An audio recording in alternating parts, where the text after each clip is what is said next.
नमस्कार। संसद पर हुए हमले की बरसी के दिन श्रीनगर में आतंकियों ने पुलिस फोर्स पर बड़ा हमला किया। श्रीनगर के बाहरी इलाके जेवन में आतंकियों ने जम्मू कश्मीर पुलिस की बस को निशाना बनाया। आतंकवादियों ने पुलिस की बस पर अंधाधुंध फायरिंग की, जिसमें जम्मू कश्मीर पुलिस के 2 जवान शहीद हो गए। एक असिस्टेंट सब इंस्पेक्टर और एक कांस्टेबल को शहादत देनी पड़ी। आतंकियों के हमले में 12 पुलिस वाले घायल हुए हैं, जिनमें 4 की हालत गंभीर है। पुलिस वाले शाम करीब 6:15 बजे अपनी ड्यूटी खत्म करने के बाद बस में सवार होकर अपने कैंप की तरफ लौट रहे थे। रास्ते में मोटरसाइकिल पर सवार आतंकियों ने बस पर अंधाधुंध फायरिंग शुरू कर दी। और हैरानी की बात यह है कि यह हमला पुलिस कैंप से चंद कदमों की दूरी पर हुआ। इसका मतलब है कि आतंकियों ने हमले की पूरी प्लानिंग कर रखी थी। आतंकियों ने किस तरह अंधाधुंध फायरिंग की, पुलिस बस की तस्वीरें देखकर इसका अंदाजा लग सकता है। यह हमला पुलवामा हमले के तर्ज पर ही किया गया था। बस में सवार जवानों पर घात लगाकर फायरिंग की गई। फायरिंग से बस के शीशे चकनाचूर हो गए। गोलियां शीशे तोड़ते हुए जवानों को लगी। हमले के बाद सिक्योरिटी फोर्सेज ने पूरे इलाके को घेर लिया है। एक बड़ा सर्च ऑपरेशन चल रहा है। आतंकियों ने हमले के लिए संसद हमले की बरसी का दिन चुना। आज से ठीक 20 साल पहले 13 दिसंबर 2001 को आतंकियों ने संसद भवन पर हमला किया था। प्रधानमंत्री मोदी ने इस आतंकी हमले की पूरी जानकारी भी मांगी है।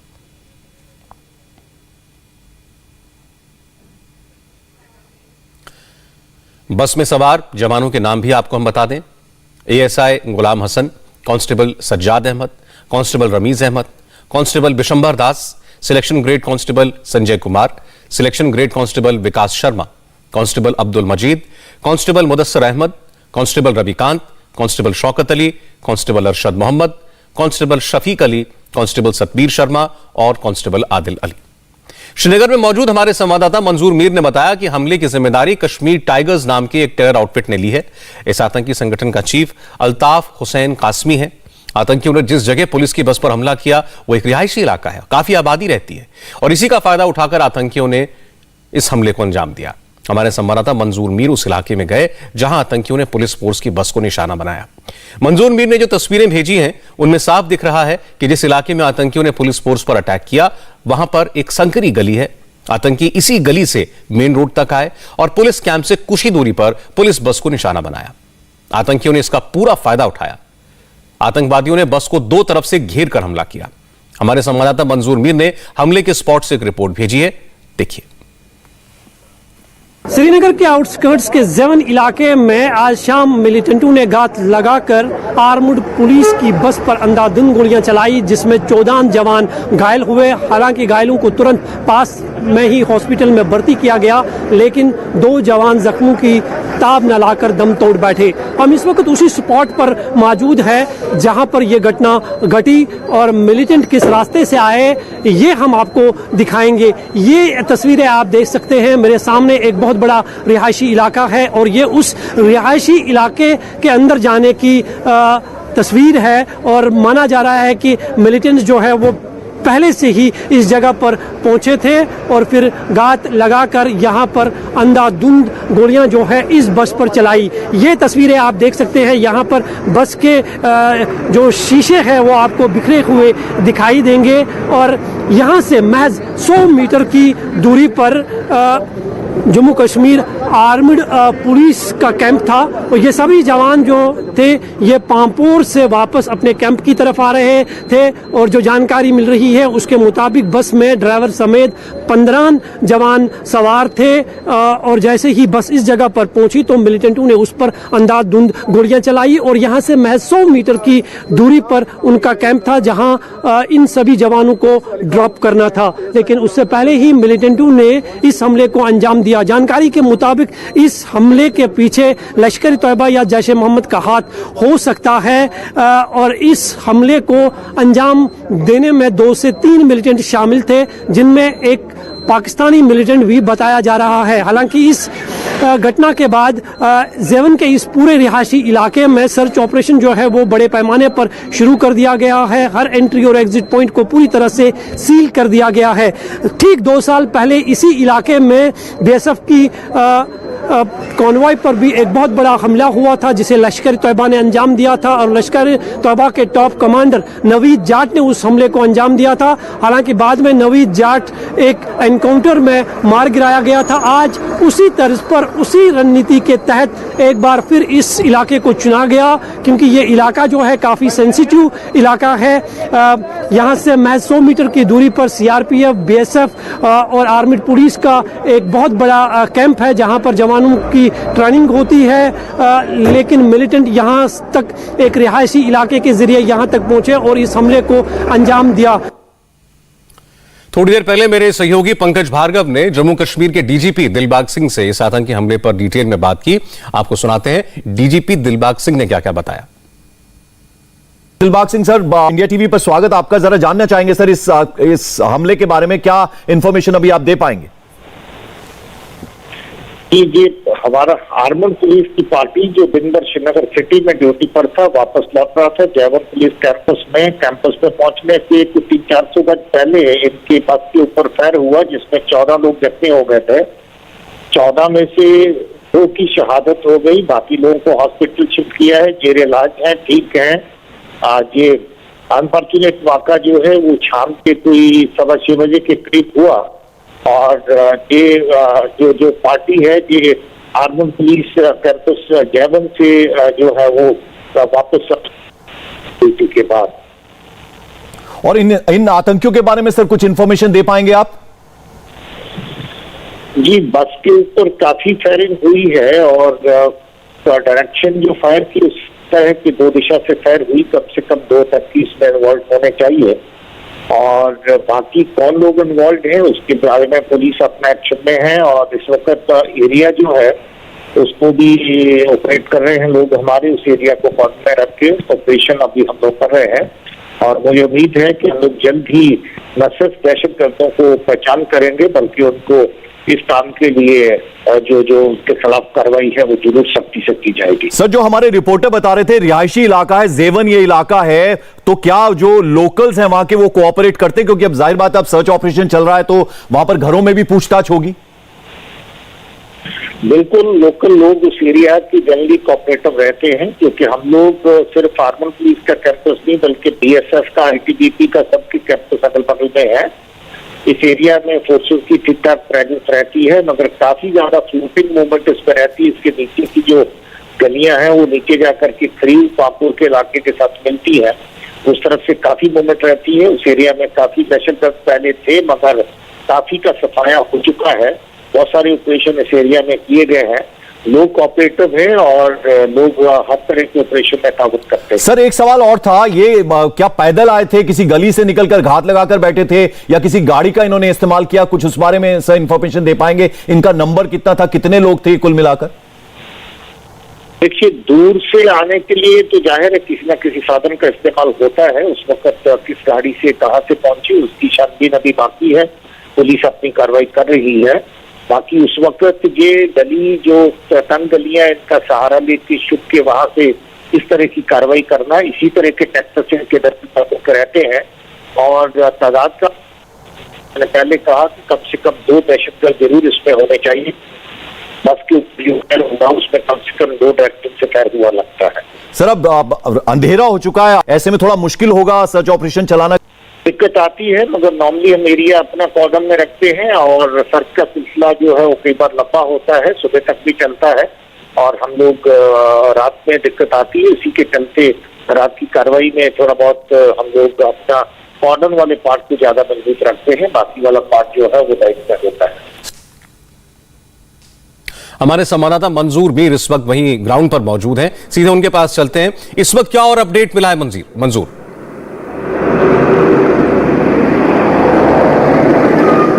देखिए सर, अब सर्च ऑपरेशन अभी भी बड़े पैमाने पर पूरे इलाके में जारी है। खासकर उन इलाकों में एंट्री और एग्जिट पॉइंट पूरी तरह से सील कर दिए गए हैं जिन इलाकों में मिलिटेंट्स की ज़्यादा प्रेजेंस होती है। खासकर पुलवामा और पांपोर इलाके में सर्च ऑपरेशन जो है वो तेज़ी से लॉन्च कर दिया गया है और जानकारी के मुताबिक पूरी रात जो है ये सर्च ऑपरेशन जारी रहेगा। दरअसल जिस इलाके से मिलिटेंटों ने इस आर्मी पुलिस की बस को निशाना बनाया था वो इलाका जो है पांपोर और पुलवामा से जुड़ता है और इसी रिहायशी इलाके से मिलिटेंट्स यहाँ तक पहुंचने में कामयाब हो गए थे। और खास बात इस अटैक की ये है कि इस इलाके में पिछले 2 सालों में ये अब तक का सबसे बड़ा मिलिटेंट अटैक है। 2 साल पहले इसी इलाके में बीएसएफ की कॉन्वॉय को लश्कर तोयबा ने अटैक किया था और उसी तर्ज पर उसी प्लानिंग के तहत जो है एक बार फिर इस हमले को अंजाम दिया गया।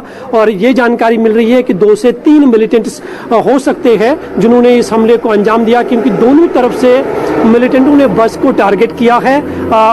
गाड़ी के फ्रंट साइड पर देखें तो वहां पर भी गोलियों के निशान जो है बस में साफ तौर पर देखे जा सकते हैं। और यही कारण है कि जो जानकारी मिल रही है, बस में करीबन 15 जवान सवार थे और सबके सब जो है घायल हुए, क्योंकि मिलिटेंटों ने AK-47 राइफल से पहले बस के टायर में गोली चलाई और जब बस रुक गई उसके बाद जो है अंधाधुंध गोलियां चलाई और बाद में उसी रिहायशी इलाके से वापस फरार होने में कामयाब भी हो गए हैं। और ये माना जा रहा है कि लश्कर तोयबा या जैश मोहम्मद का इस हमले के पीछे हाथ हो सकता है। कश्मीर की बात करें तो पिछले 3 दिनों में अब तक 3 बड़ी घटनाएं जो है वो देखने को मिली है।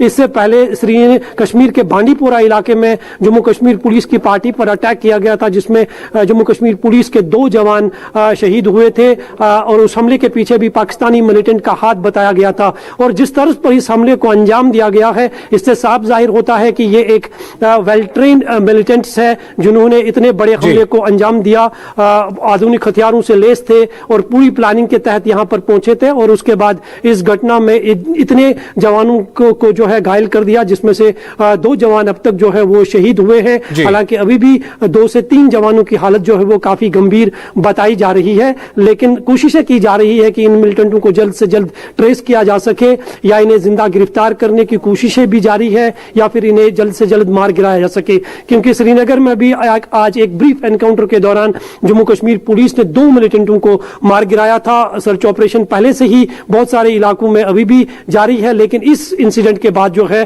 पांपोर और पुलवामा के इलाकों में सर्च ऑपरेशन तेजी से लॉन्च कर दिया गया है। जी सौरभ। मंजूर, इस अपडेट के लिए आपका शुक्रिया। जम्मू कश्मीर के पूर्व मुख्यमंत्री उमर अब्दुल्ला ने ट्वीट करके इस घटना पर अफसोस जाहिर किया, शहीदों को श्रद्धांजलि दी। वहीं नेशनल कॉन्फ्रेंस के अध्यक्ष फारूक अब्दुल्ला ने कहा कि ऐसी घटनाएं तभी रुकेंगी जब पाकिस्तान से बातचीत करके मसले का हल निकाला जाएगा। ये बहुत अफसोसनाक खबर है। पहले तो मैं शहीदों को श्रद्धांजलि पेश करता हूं और हुकूमत से कहता हूं इन चीज़ों को अगर ख़त्म होना है तो जेल जीतने की बात करें और दिल जीतेंगे तो ये चीज़ें नहीं होंगी। आप चीन से बात कर सकते हैं जो कि आगे आ रहा है, रोज़ हमारी ज़मीन पर बैठा हुआ है और फिर भी आगे आ रहा है। 22 को मार गया, हाँ क्यों बात कर रहे हो? फिर क्यों नहीं युद्ध करते हो? करो, बम चढ़ाओ, उनसे बात कर सकते हो, इनसे बात नहीं कर सकते, क्यों? जम्मू कश्मीर बीजेपी के अध्यक्ष रविंद्र रैना ने कहा कि आतंकियों को इस कार्रवाई की कीमत चुकानी होगी। पाकिस्तान के कायर आतंकवादियों ने कश्मीर घाटी को फिर लहूलुहान करने की बहुत बड़ी साजिश की है।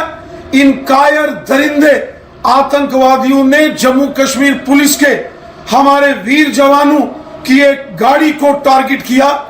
पाकिस्तान के आतंकवादियों ने हमेशा कश्मीर के अंदर बेगुनाह लोगों की हत्याएं की हैं।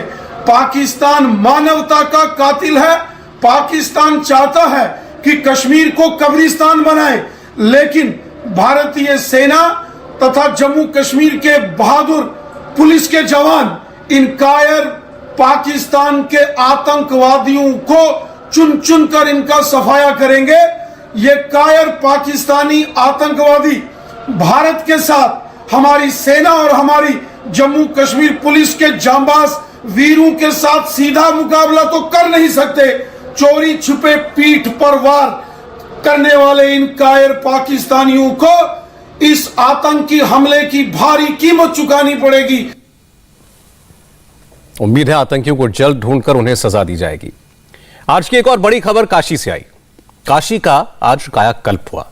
आज बाबा विश्वनाथ के धाम को नया और भव्य रूप मिला।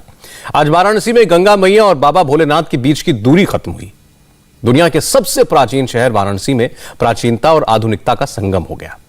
अब आप वाराणसी जाएंगे, बाबा विश्वनाथ के धाम पहुंचेंगे तो पहचान नहीं पाएंगे कि यह वही जगह है जहां आप पिछली बार आए थे। अब काशी विश्वनाथ तक पहुंचने के लिए आपको संकरी गलियों से गुजरना नहीं होगा। अब छोटी छोटी दुकानें, तंग गलियां, नालियां और गलियों में घूमते सांड, रिक्शों की भीड़, तमाम तरह का शोर, ये सब कुछ नहीं होगा। अब काशी विश्वनाथ के दरवाजे तक पहुंचने में कोई बाधा नहीं होगी, कोई शोर शराबा नहीं होगा, कोई रुकावट नहीं होगी। अब सिर्फ जय बम भोले के जयकारे सुनाई देंगे, गंगा की बयार होगी, अविरल धारा की कलकल होगी और ओम नमः शिवाय के मंत्र होंगे। अब की बार आप काशी जाएंगे तो जो काशी में शांति मिलेगी वही पुण्य मिलेगा, लेकिन स्वरूप बदला होगा। अब बाबा का धाम जगमग मिलेगा। गंगा में डुबकी लगाकर सीधे काशी विश्वनाथ मंदिर के दर्शन करने जा सकेंगे। गंगा की धारा पर में खड़े होकर काशी विश्वनाथ का शिखर देख सकेंगे। आज प्रधानमंत्री नरेंद्र मोदी ने गंगा स्नान किया और वहां से सीधे बाबा विश्वनाथ का जलाभिषेक करने उनके दरबार में पहुंचे। आज मोदी ने काशी विश्वनाथ कॉरिडोर देश को समर्पित कर दिया। प्रधानमंत्री नरेंद्र मोदी ने 2017 में जो सपना देखा था, 2019 में उस पर काम शुरू हुआ और 2021 में उस सपने ने मूर्त रूप ले लिया। अब ये पूरी दुनिया के सामने है। आपको आज मोदी की बात सुनाऊंगा, काशी के दर्शन भी कराऊंगा और आप जब तस्वीरें देखेंगे तो आपको लगेगा कि कितना बड़ा काम हुआ है। इस काम को ऐतिहासिक क्यों कहा जा रहा है?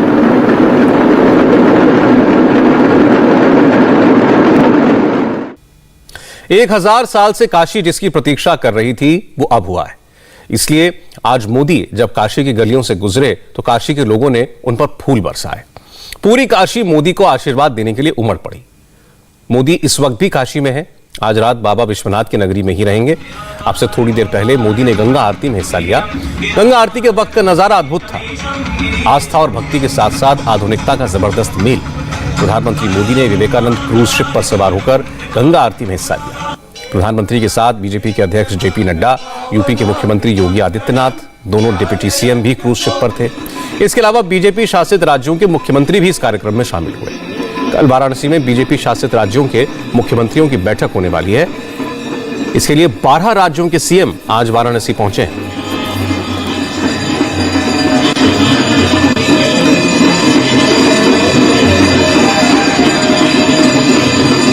काशी में प्रधानमंत्री नरेंद्र मोदी के दिन की शुरुआत काल भैरव मंदिर में दर्शन पूजन से हुई। यहां से प्रधानमंत्री मोदी क्रूज से सीधे ललिता घाट पहुंचे, जहां उन्होंने गंगा स्नान किया। काशी विश्वनाथ धाम में दर्शन पूजन से पहले मोदी ने गंगा में डुबकी लगाई। कलश से भगवान सूर्य को अर्घ दिया। डुबकी लगाने के बाद मोदी कलश में गंगा जल भरकर बाबा का रुद्राभिषेक करने के लिए रवाना हुए। गंगा स्नान करने के बाद मोदी कलश में जल लेकर काशी विश्वनाथ मंदिर पहुंचे, जहां डमरुओं के निनाद से उनका स्वागत हुआ।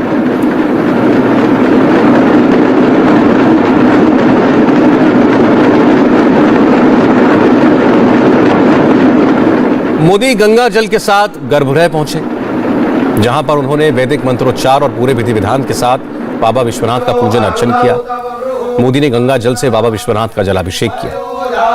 प्रधानमंत्री ने गर्भगृह में करीब 20 मिनट तक पूजा की। इसके बाद जब काशी विश्वनाथ कॉरिडोर का उद्घाटन किया तो हर हर महादेव का उद्घोष किया। पूरा वाराणसी बाबा के जयकारे से गूंज उठा।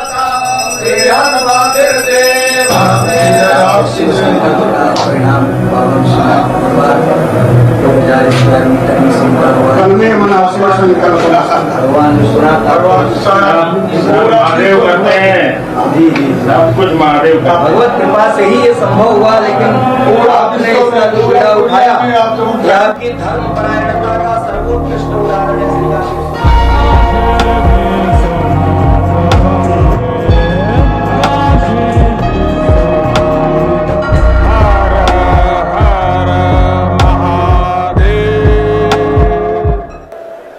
हर हर महादेव। नमः पार्वती पते।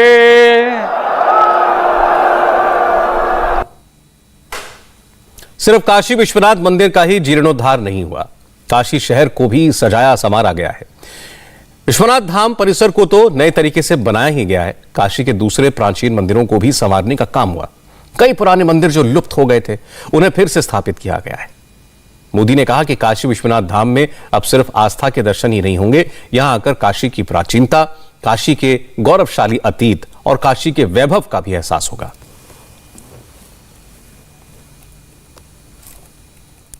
यहां आसपास जो अनेक प्राचीन मंदिर लुप्त हो गए थे, उन्हें भी पुनः स्थापित किया जा चुका है। बाबा अपने भक्तों की सदियों की सेवा से प्रसन्न हुए हैं, इसलिए उन्होंने आज के दिन का हमें आशीर्वाद दिया है। विश्वनाथ धाम का ये पूरा नया परिसर एक भव्य भवन भर नहीं है, ये प्रतीक है हमारे भारत की सनातन संस्कृति का। ये प्रतीक है हमारी आध्यात्मिक आत्मा का। ये प्रतीक है भारत की प्राचीनता का, परंपराओं का, भारत की ऊर्जा का, गतिशीलता का। आप यहां जब आएंगे तो केवल आस्था के ही दर्शन होंगे ऐसा नहीं है, आपको यहां अपने अतीत के गौरव का एहसास भी होगा। कैसे प्राचीनता और नवीनता एक साथ सजीव हो रही है, कैसे पुरातन की प्रेरणाएं भविष्य को दिशा दे रही हैं, इसके साक्षात दर्शन विश्वनाथ धाम परिसर में हम कर रहे हैं। वो मां गंगा भी आज बहुत प्रसन्न होगी। अब जब हम भगवान विश्वनाथ के चरणों में प्रणाम करेंगे, ध्यान लगाएंगे, तो मां गंगा को स्पर्श करती हुई हवा हमें स्नेह देगी, हमें आशीर्वाद देगी।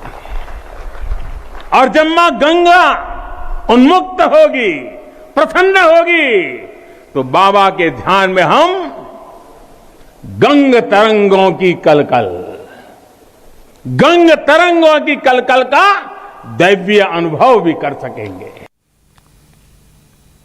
आज मोदी पूरी तरह बाबा विश्वनाथ की भक्ति में लीन थे। मोदी ने बताया उनके लिए काशी का मतलब क्या है। मोदी ने कहा उनका काशी से रिश्ता भावना का है। मोदी बोले काशी के बारे में वो जितना कहते हैं उतना काशी में डूबते जाते हैं, उतना ही भावुक हो जाते हैं। मोदी ने कहा काशी वो है जहां जागृति ही जीवन है, काशी वो है जहां मृत्यु ही मंगल है, काशी वो है जहां सत्य ही संस्कार है। काशी के बारे में मैं जितना बोलता हूं उतना ही भावुक हो जाता हूं। काशी शब्दों का विषय नहीं है, काशी संवेदनाओं की सृष्टि है। काशी वो है जहां जागृति ही जीवन है, काशी वो है जहां मृत्यु भी मंगल है, काशी वो है जहां सत्य ही संस्कार है, काशी वो है जहां प्रेम ही परंपरा है। हमारे शास्त्रों ने कहा है शिवम ज्ञायन इति ब्रूयो, शिवः शब्दार्थ चिंतका, अर्थात शिव शब्द का चिंतन करने वाले लोग शिव को ही ज्ञान कहते हैं। इसलिए ये काशी शिवमयी है, ये काशी ज्ञानमयी है, और इसलिए ज्ञान, शोध, अनुसंधान ये काशी और भारत के लिए स्वाभाविक निष्ठा रहे हैं। भगवान शिव ने स्वयं कहा है सर्व क्षेत्रेषु भूपृष्ठे, सर्व क्षेत्रेषु भूपृष्ठे काशी क्षेत्रम च मे वपु, अर्थात धरती के सभी क्षेत्रों में काशी साक्षात मेरा ही शरीर है। इसलिए यहां का पत्थर, यहां का हर पत्थर शंकर है। इसलिए हम अपनी काशी को सजीव मानते हैं। प्रधानमंत्री मोदी ने काशी के इतिहास की बात की। हमारे पुराणों में काशी को मोक्षदायिनी कहा गया है। काशी में आकर मुक्ति मिलती है, लेकिन काशी न कभी रुकती है, न कभी झुकती है, न कभी थमती है, क्योंकि काशी को तो खुद बाबा विश्वनाथ का आशीर्वाद है। भोलेनाथ खुद यहां विराजमान है। इसलिए आज बाबा विश्वनाथ के द्वार पर खड़े होकर औरंगजेब से लेकर सालार मसूद के हमलों का भी जिक्र किया। मोदी ने कहा जब जब हमलावरों ने काशी की तरफ देखा, शिवाजी महाराज और राजा सुहेलदेव जैसे वीर योद्धा सामने खड़े हो गए। मोदी ने कहा, न जाने कितनी सल्तनतें आईं, कितने आतताई आए, लेकिन सल्तनतें मिट गईं, आतताई आए और चले गए, काशी वहीं खड़ी है। बनारस आज भी अपना रस बिखेर रहा है। बाबा का यह धाम शाश्वत है। हमारी इस वाराणसी ने युगों को जिया है, इतिहास को बनते बिगड़ते देखा है। कितने ही कालखंड आए गए, कितनी ही सल्तनतें उठी और मिट्टी में मिल गई, फिर भी बनारस बना हुआ है। बनारस अपना रस बिखेर रहा है। बाबा का ये धाम शाश्वत ही नहीं रहा है, इसके सौंदर्य ने भी हमेशा संसार को आश्चर्यचकित और आकर्षित किया है।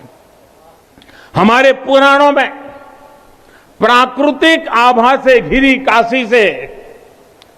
काशी के ऐसे ही दिव्य स्वरूप का वर्णन किया गया है।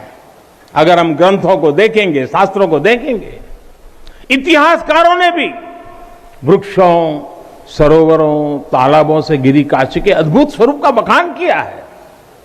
लेकिन समय कभी एक जैसा नहीं रहता। आतताइयों ने इस नगरी पर आक्रमण किए, इसे ध्वस्त करने के प्रयास किए। औरंगजेब के अत्याचार, उसके आतंक का इतिहास साक्षी है।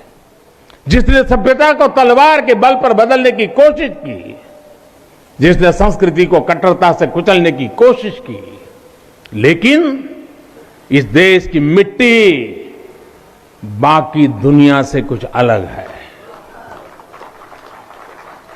यहां अगर औरंगजेब आता है तो शिवाजी भी उठ खड़े होते हैं। अगर कोई सालार मसूद इधर बढ़ता है तो राजा सुहेलदेव जैसे वीर योद्धा उसे हमारी एकता की ताकत का एहसास करा देते हैं। और अंग्रेजों के दौर में भी वॉरेन हेस्टिंग का क्या हाल काशी के लोगों ने किया था। ये तो काशी के लोग समय समय पर बोलते रहते हैं और काशी की जुबान पे निकलता है, घोड़े पर हौदा और हाथी पर जिन जान लेकर भागल वॉरेन हेस्टिंग। आज समय का चक्र देखिए, आतंक के वो पर्याय इतिहास के काले पन्नों तक सिमट कर रह गए हैं। और मेरी काशी आगे बढ़ रही है, अपने गौरव को फिर से नई भव्यता दे रही है।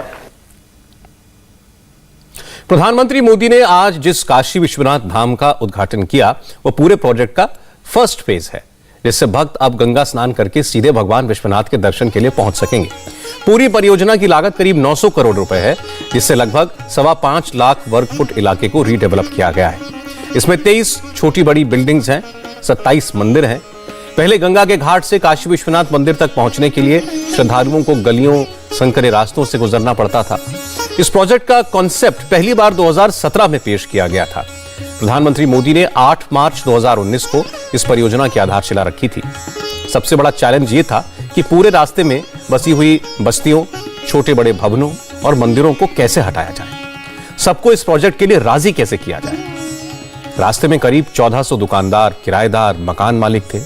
पूरे गलियारे में और विश्वनाथ मंदिर के आसपास सरकार ने 300 से ज्यादा संपत्तियों का अधिग्रहण किया। 40 गुम हो चुके मंदिरों को फिर से खोजा गया, उनका जीर्णोद्धार किया गया, सौंदर्यीकरण किया गया। पूरे प्रोजेक्ट के दौरान इस बात का खास तौर से ख्याल रखा गया कि मंदिरों की मूल बनावट में कोई हेरफेर ना हो। आज प्रधानमंत्री ने विश्वनाथ धाम को जनता को समर्पित करके एक तरह से काशी नगरी का पुराना गौरव लौटाने का काम किया है। विश्वनाथ धाम प्रोजेक्ट के तहत 23 इमारतों का उद्घाटन किया गया है। इनमें यात्री सुविधा केंद्र, टूरिस्ट फैसिलिटेशन सेंटर, वैदिक केंद्र, मुमुक्षा भवन, भोगशाला, सिटी म्यूजियम और फूड कोर्ट जैसी इमारतें शामिल हैं। इस प्रोजेक्ट की कामयाबी को आप इस बात से समझ सकते हैं कि डेवलपमेंट के दौरान इतने बड़े पैमाने पर लोगों को विस्थापित होना पड़ा, लेकिन इसके बावजूद आज एक भी केस कोर्ट में नहीं चल रहा है। पहले काशी के रास्ते संकरे थे, बाबा विश्वनाथ के दर्शन के लिए लोगों को संकरी गलियों से जाना पड़ता था। गलियों में गंदगी फैली रहती थी, साफ सफाई के इंतजाम अच्छे नहीं थे। काशी विश्वनाथ कॉरिडोर प्रोजेक्ट के तहत काशी की गलियों को चौड़ा किया गया, गलियों और रास्तों की साफ सफाई की गई, रास्ते में लाइटिंग का इंतजाम किया गया। पहले काशी विश्वनाथ मंदिर का परिसर बहुत छोटा था, जिसकी वजह से ज्यादा श्रद्धालु होने पर मंदिर में दर्शन करना बहुत मुश्किल हो जाता था। लेकिन अब मंदिर परिसर को विशाल रूप दिया गया है, जिससे एक ही वक्त में 60 से 70 हजार श्रद्धालु बाबा विश्वनाथ के दर्शन कर पाएंगे। मोदी ने आज बदली हुई काशी की बात भी की। मोदी ने कहा काशी सबकी है, बाबा विश्वनाथ भी सबके हैं। हर कोई उनका आशीर्वाद लेना चाहता था, हर कोई काशी आना चाहता था, लेकिन सुविधाओं की कमी की वजह से लोगों के दर्शन करना मुश्किल हो गया था। लेकिन अब काशी विश्वनाथ धाम प्रोजेक्ट ने ये सारी मुश्किलें दूर कर दी हैं। बाबा विश्वनाथ सबके हैं, मां गंगा सबकी है, उनका आशीर्वाद सबके लिए है।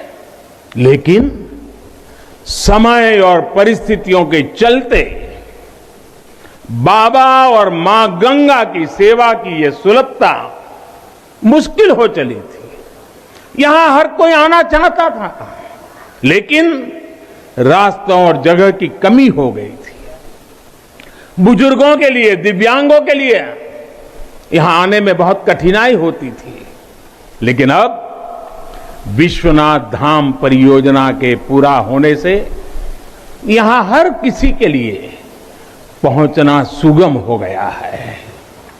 हमारे दिव्यांग भाई बहन, बुजुर्ग माता पिता सीधे बोर्ड से जेटी तक आएंगे। जेटी से घाट तक आने के लिए भी एस्केलेटर लगाए गए हैं, वहां से सीधे मंदिर तक आ सकेंगे। संकरे रास्तों की वजह से दर्शन के लिए जो घंटों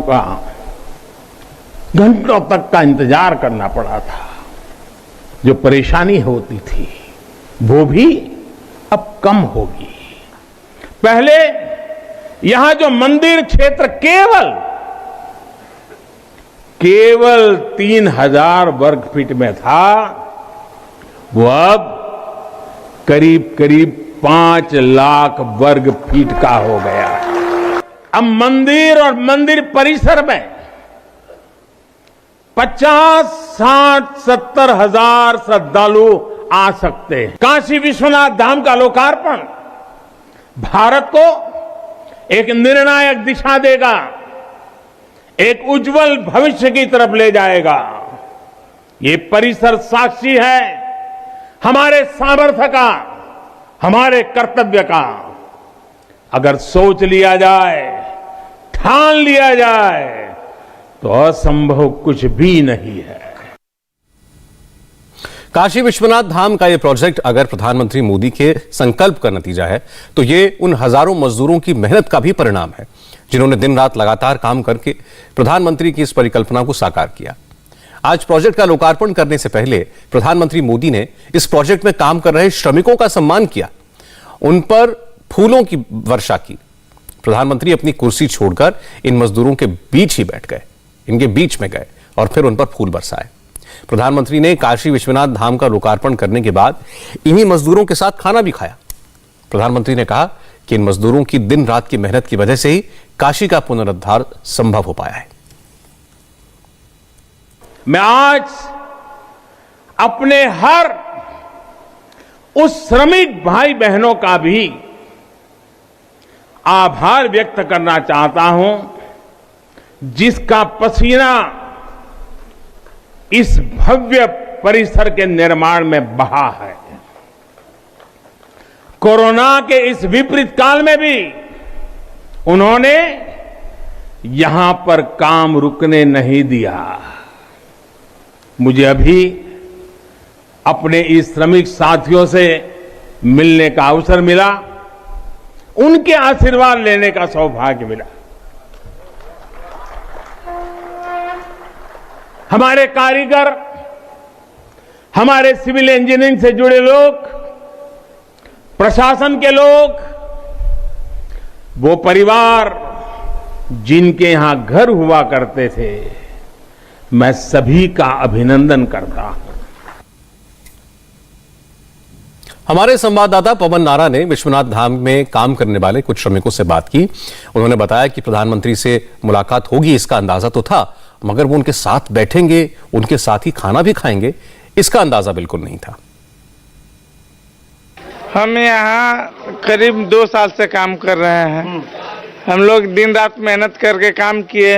हम लोग ऐसा सपना में भी नहीं सोचे थे कि प्रधानमंत्री के साथ मिलने का अवसर मिलेगा और काशी विश्वनाथ में काम करने का अवसर मिलेगा, पर बाबा विश्वनाथ की कृपा थी। तो प्रधानमंत्री से आप जब मिले तो उन्होंने क्या बात आपसे की, क्या कोई सवाल जवाब हुआ, क्या भोजन करते वक्त कुछ पूछा उन्होंने आए तो पहले नमस्कार किए, हम लोग भी नमस्कार किए। उसके बाद बोले फूल वर्षा किए। उसके बाद उनके लिए चेयर रखा हुआ था, चेयर हटा के हम लोग के साथ बैठ के बातें किए, कितना दिन से काम कर रहे हैं, कैसा काम हुआ, वैसे पूछे। फिर जवाब क्या दिया आपने? हम लोग बोले कि यहाँ सर 2 साल से काम कर रहे हैं, बहुत मेहनत करके हम लोग इसको अपना मुकाम पर पहुँचा दिए हैं। फिर खाना का आमंत्रण मिला, फिर हम लोग साथ में खाना खाए, उस टाइम भी बात हुआ। अच्छा, फोटो खींचा? हाँ, फोटो। तो क्या आपको बताया गया था कि आप प्रधानमंत्री आपके साथ खाना भी खाएंगे? अचानक ऐसा हुआ? अचानक ऐसा हुआ, नहीं पता था? नहीं। जब प्रधानमंत्री आपके बगल में आके बैठ गए, खाना खाने लगे, तो मन में क्या चल रहा था? कोई बातचीत हुई या खाने पर ही ध्यान था? नहीं, बातचीत भी हुई कि कैसे काम किया, कैसे किया। तो हम लोग बोले कि अच्छा से किया सर। फिर बोला कि अच्छा है, खाना वाना अच्छा है, बोले सब अच्छा है सर। अच्छा, तो प्रधानमंत्री के साथ बैठकर खाना खाने का एहसास कैसा था? अगर अपने बच्चों को, परिवार को बताओगे तो क्या बताओगे? बहुत खुशी है, खुशी में सब। आपके चेहरे पे मुस्कुराहट है, कैसे बताएंगे घर पे?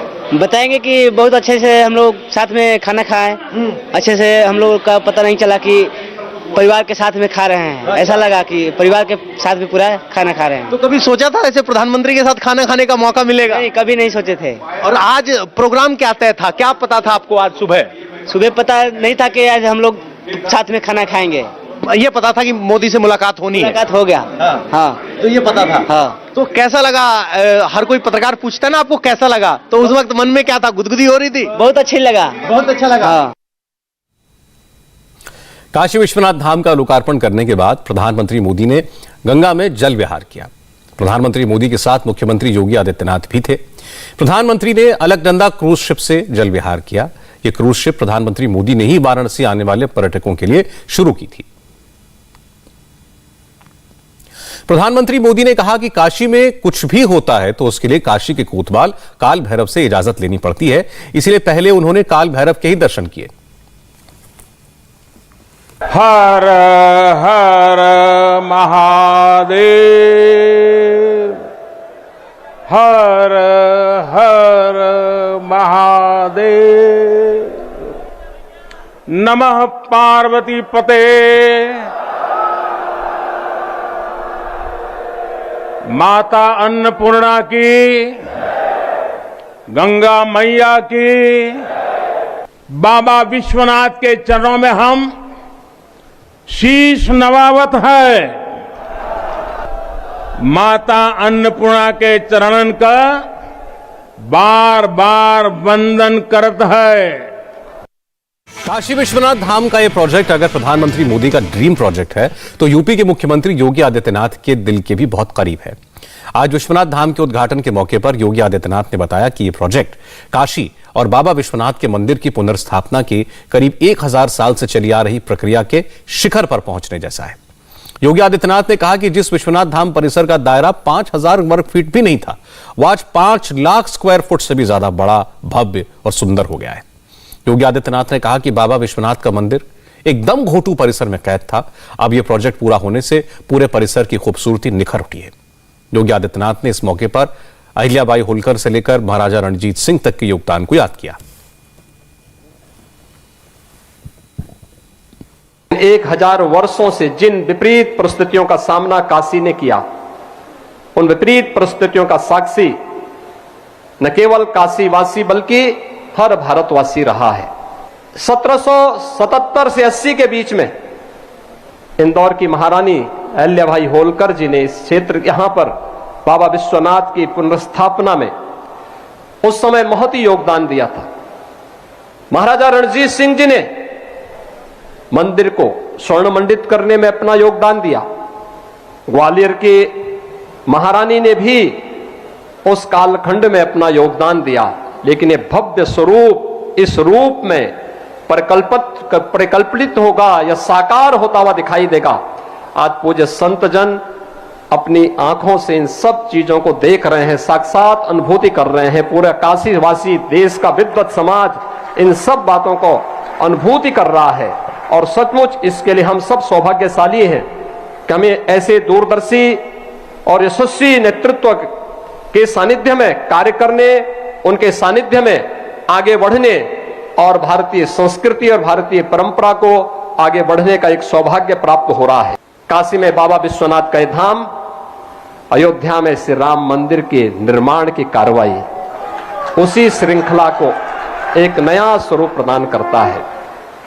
योग की परंपरा हो या कुंभ को दुनिया के अमूर्त सांस्कृतिक धरोहर के रूप में मान्यता देने का कार्यक्रम, भारतीय संस्कृति के प्रति भारत की सनातन मूल्यों, सभ्यता और संस्कृति को वैश्विक मंच पर पुनर्स्थापित करने के प्रधानमंत्री मोदी जी के इसी अभियान का हिस्सा है।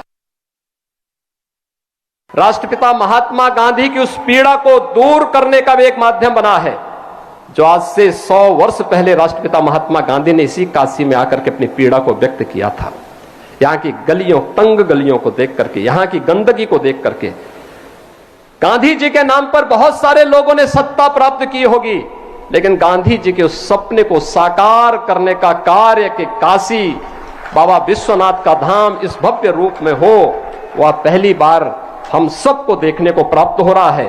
और स्वाभाविक रूप से यह काशी का विश्वनाथ धाम हम सब के लिए हमेशा इस बात को लेकर के कि वाराणसी पुरपतिम भज विश्वनाथम के इस भाव के साथ हम सब बाबा विश्वनाथ के इस पावन धाम के प्रति निरंतर उस भक्ति भावना के साथ भजते रहे। काशी को दुनिया के सबसे पुराने नगरों में से एक कहा जाता है। अमेरिकी लेखक मार्क ट्वेन ने तो कहा था कि काशी नगरी इतिहास से भी पुरानी है, पुराणों से भी प्राचीन है और सभ्यताओं से भी पुरातन है, और इन सबको मिला दें तो उससे भी 2 गुनी पुरानी है। आज बाबा विश्वनाथ की नगरी के निवासी बहुत खुश हैं। उनकी काशी का स्वरूप बदला है। बाबा के धाम की छठा अब देखते ही बनती है। बनारस के बहुत से निवासी तो कल रात से ही काशी विश्वनाथ धाम के पास डेरा डाले हुए थे। इनमें से कई प्रधानमंत्री मोदी से मिलना चाहते थे, उन्हें सम्मानित करना चाहते थे।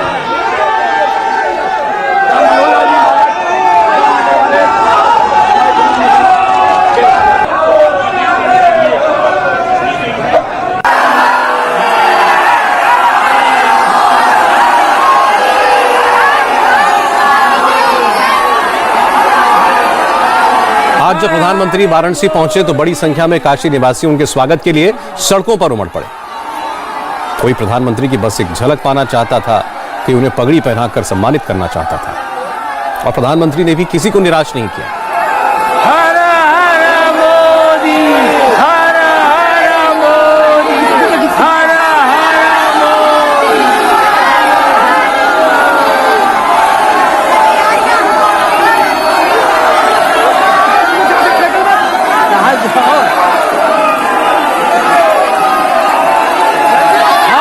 विश्वनाथ धाम जो आज ये बना है वो कभी किसी ने सपने में भी कल्पना नहीं किया था, और ये माननीय मोदी जी की वजह से ही पॉसिबल हो पाया है, क्योंकि उनका ये ड्रीम प्रोजेक्ट है। पहले लोग आते थे, पतली पतली गलियां होती थी, इससे लोगों को आने में बहुत प्रॉब्लम होता था, लेकिन अब माननीय मोदी जी की वजह से माता गंगा को और भगवान विश्वनाथ को एक साथ जोड़ दिया गया है। अब जो भी श्रद्धालु आएंगे वो सीधा गंगा माँ का दर्शन करेंगे, स्नान करेंगे और माता का गंगा जल लेके बाबा को अर्पित कर पाएंगे। हमारे पास तो कोई कहने के लिए शब्द ही नहीं है। मैं आज अपना पूरा दिन का सारा काम व्यवस्थित करके मैं भगवान भोलेनाथ के दर्शन करने के लिए काशी विश्वनाथ धाम पे ही आ गया हूँ, और कल रात से ही यहाँ पे हूँ। शंकर दयाल बांटते दातार की तरह, लेकिन तुम्हारा प्यार भी हो प्यार की तरह। काशी में बह रही है गंगा की पुण्य धारा, काशी में बह रही है गंगा की पुण्य धारा। मुक्ति यही मिलेगी, मिल जाएगा किनारा। महादेव विश्वनाथ है सरकार की तरह, लेकिन तुम्हारा प्यार प्यार भी हो प्यार की तरह। ओम नमः पार्वती पतये हर हर महादेव। इंडिया टीवी हर वक्त हर जगह डाउनलोड करने के लिए सर्च करें India TV news Google play store या ऐप स्टोर पर।